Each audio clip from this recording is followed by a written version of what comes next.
Put your slippers in the microwave and get your toes warm. iRacing have just updated the service with a new tyre model. Now normally that's not the most exciting of news, but wait a minute, go! The new tyre model has absolutely transformed some of the cars in the game. Now I'm expecting some traditionalist iRacers and sim racers to be a little bit angsty about this update because the cars are definitely easier to drive. Now saying easier to drive is a bit of an oversimplification. What I really mean is that there appears to be more controllable slip angle and as a result more opportunity for a driver to correct themselves if they happen to make a mistake, but perhaps more importantly and crucially for those of you that tend to gravitate towards games like Game Stock Car and Assetto Corsa, more opportunity for the driver to be creative in how they approach corners. Now I've only really had time to try out the Star Mazda properly, so the new tyre model might be absolutely rubbish with the other cars, and I'm basing this entirely on the Star Mazda, so keep that in mind. But when I did try the Star Mazda, I was absolutely blown away.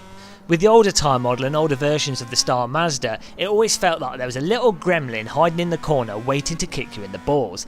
As a result, previously when I approached this car, I'd be really timid on the steering wheel, just waiting for the gremlin to appear, and then inevitably when it did appear at the most inopportune time, I'd have to shake the steering wheel as if I was having a seizure in a Tokyo nightclub during a 6.6 magnitude earthquake.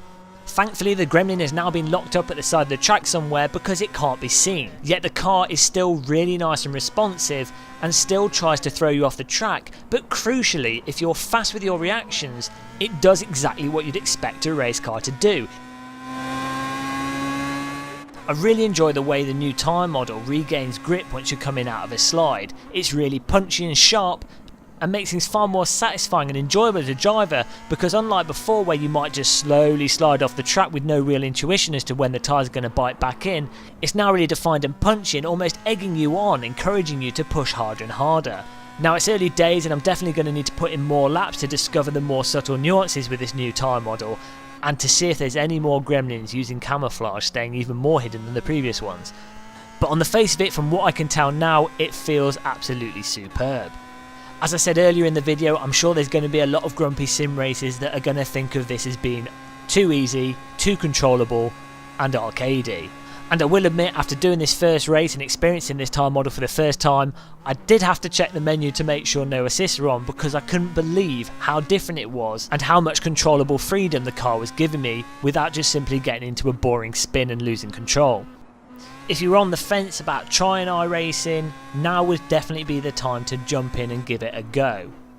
My only wish now that the car seemed far more appealing to me is that the simulator was a lot cheaper.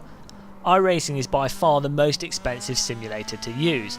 Obviously for a lot of people that money is well spent, and iRacing puts that money into track licenses, car licenses and the maintaining and running of their servers. So it's not as if they're Scrooge McDuck swimming in money. However, I just feel that the general method in which the game is sold is really unappealing to a lot of sim racers. Who knows, maybe when the game gets on Steam they might reevaluate their pricing or the methods in which they sell content. Nonetheless, with this new tyre model, there's no better time to get involved with iRacing. I said it. I said it. Try iRacing. I'm sorry. Don't forget to click the subscribe button if you enjoyed this video. If you didn't enjoy the video, just shout abuse at me in the comments, it'll be quite therapeutic.